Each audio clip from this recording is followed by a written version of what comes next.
लाडो अपनी माँ से बिलक बिलक कर रोए जा रही थी। माँ, हमें बाबा छोड़कर क्यों चले गए? माँ बोलो ना। लाडो, तेरे पिता की बीमारी ने और हमारी गरीबी ने उनकी जान ले ली। मेरी बच्ची चुप हो जा। अगले दिन तोती काकी, मेरी छोटी सी बच्ची लाडो, अपने बाबा को बार बार याद करके रोए जा रही है। कैसे संभलेगी मेरी गुड़िया? हाँ, थोड़ा वक्त लगेगा लाडो को संभलने में। बाकी फैक्ट्री से मैनेजर का फोन आया था। मैंने बता दिया तू 1-2 दिन में फैक्ट्री जाएगी। लाडो थोड़ा सा संभल जाए तो मैं चली जाऊंगी। लाडो बिटिया, मेरे साथ जल्दी चल, हमें हॉस्पिटल जाना है। तोती काकी, हॉस्पिटल क्यों?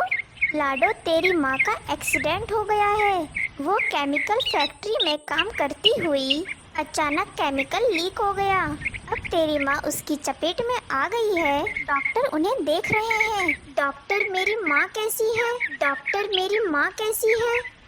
लाडो, तुम्हारी माँ की आंखों की रोशनी हमेशा के लिए चली गई। केमिकल उनकी आंखों में चला गया, जिससे उनकी आंखें खराब हो गईं। माँ, ये सब क्या हो गया? माँ, पहले बाबा मुझे छोड़कर चले गए, अब आपके साथ ये हादसा हो गया। लाडो चिड़िया फूट फूट कर रोने लगती है।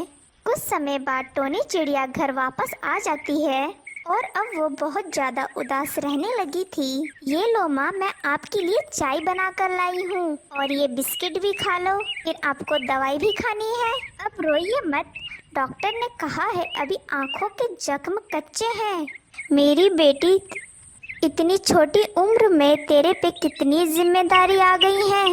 माँ, आप ही तो कहती हो जीवन का नाम ही संघर्ष है। आप अब दवाई लो, मैं थोड़ी देर में आती हूँ। तोती काकी के पास जाकर एक बार पूछती हूँ कि वो कह रही थी काम के लिए बात करेंगी। आओ लाडो चिड़िया, मैं तुम्हारी ही राह देख रही थी। वो बबली कबूतरी चूड़ी वाली से मेरी बात हुई है। मैं उससे तुम्हें रोज चूड़ी दिला दिया करूँगी, तब तुम उन्हें बेचकर कुछ पैसे कमा पाओगी। तोती काकी, आपने मेरे लिए इतना सोचा, मेरे लिए तो इतना ही काफ़ी है। आप मुझे चूड़ी दिलवा दो काकी, मेरी बहुत मदद हो जाएगी। तोती काकी लाडो को बबली कबूतरी से चूड़ी दिलवा देती है। लाडो चिड़िया अब रोजाना चूड़ी बेचने लगी थी। सुबह से शाम कभी लाडो चिड़िया पार्क में, कभी नदी पार वाले जंगल, इधर उधर चूड़ी बेचती थी। बहन जी, चूड़ी ले लो, देखो मेरे पास बहुत सुंदर सुंदर चूड़ी है। अरे नहीं लेनी हमें चूड़ी, चल आगे जाके बेच। माँ, दिलवा दो ना, मुझे भी चूड़ी लेनी है। ए चिड़िया, बता ये चूड़ी कितने की है? ये लाल वाली 5 रुपए की है, 2 रुपए से ज़्यादा की नहीं लूँगी। वो मेरी बेटी जिद कर रही है, इसीलिए ले रही हूँ। क्या करूँ, आज तो सिर्फ 15 रुपए की ही कमाई हुई है, कुछ समझ में नहीं आ रहा। लाडो चिड़िया आ गई तो बड़ी देर लगा दी आने में। ये आपके लिए रोटी खरीद कर लाई थी, रुको मैं अपने हाथ से खिलाती हूँ। मेरी फूल सी बच्ची सारा दिन मेहनत करती है और मैं अपाहिज तेरी कोई मदद भी नहीं कर पा रही। अरे माँ, चिंता क्यों करती हो?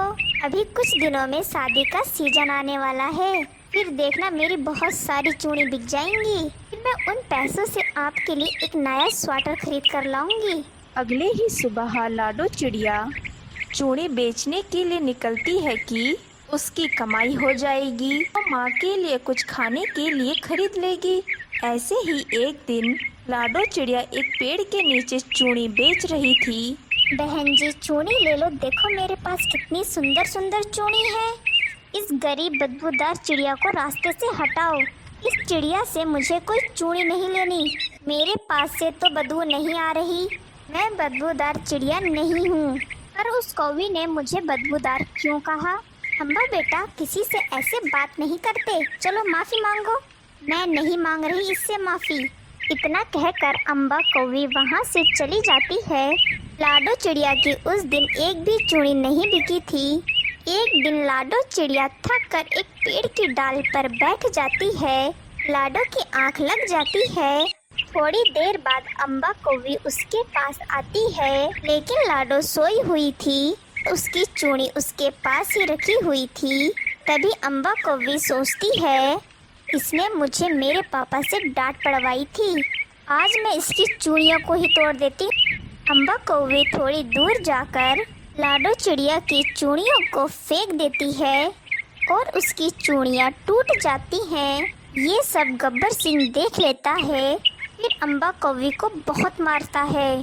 फिर गब्बर सिंह अम्बा कौवी को लेकर लाडो चिड़िया के पास आता है। फिर गब्बर सिंह टोनी चिड़िया को देखकर हैरान रह जाता है। टोनी, लाडो तुम्हारी बेटी है, तुम्हारे साथ इतना सब कुछ हो गया और मुझे पता भी नहीं चला। ये तो भाई की आवाज़ लग रही है। भाई, उस दिन फैक्ट्री में काम करते हुए केमिकल से मेरी आंखों की रोशनी चली गई। फिर उसके बाद मैंने कई बार आपसे बात करने की कोशिश की, पर मेरी आपसे कोई बात नहीं हो पाई। टोनी, तुम्हारे साथ इतना बुरा हुआ, मैं ये नहीं जानता था। अम्बा, तुम भी लाडो से माफ़ी मांगो। और देखो, ये छोटी सी बच्ची अपने परिवार को चलाने के लिए रोज़ाना चूड़ी खरीद कर बेचती है और तुमने इसका कितना नुकसान कर दिया। लाडो, मुझे माफ़ कर दो, मेरे से गलती हो गई। पापा, मैं आज से वादा करती हूँ कि मैं किसी की भी मजबूरी का मजाक नहीं उड़ाऊंगी। लाडो, ये मेरे मुँह बोले भाई हैं। बचपन में हम दोनों साथ खेला करते थे और जब से मेरी शादी हुई तब से हम नहीं मिल पाए। टोनी, अब से तुम्हें कोई चिंता करने की ज़रूरत नहीं है। अब से तुम्हारी और लाडो की सारी जिम्मेदारी मेरी है। अब लाडो अच्छे स्कूल में पढ़ने लगती है और फिर धीरे धीरे टोनी की आंखों की रोशनी भी वापस आ जाती है। फिर सब खुशी खुशी एक साथ रहने लगते हैं।